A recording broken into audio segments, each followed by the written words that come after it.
Electrolytic powder is one of the important chemical raw materials used in the production of chemicals, cleaning agents, detergents, also used in photography and medicine.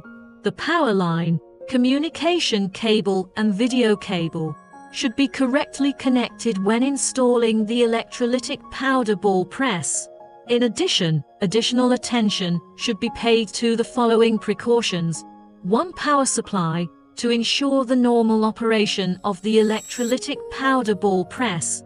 The power supply should not be lower than the nominal value of the input voltage of the ball press. 2. Grounding. The grounding of electrolytic powder ball press is mainly divided into shell grounding and internal electrical grounding. Shell grounding is mainly used to prevent electrostatic accumulation, electrical leakage, etc. Outdoor ball machine is also specially equipped with external lightning protection measures. 3. Waterproof. Outdoor ball press installation must do waterproof treatment. 4. Heat dissipation. The heat dissipation of electrolytic powder ball pressing machine must also be considered.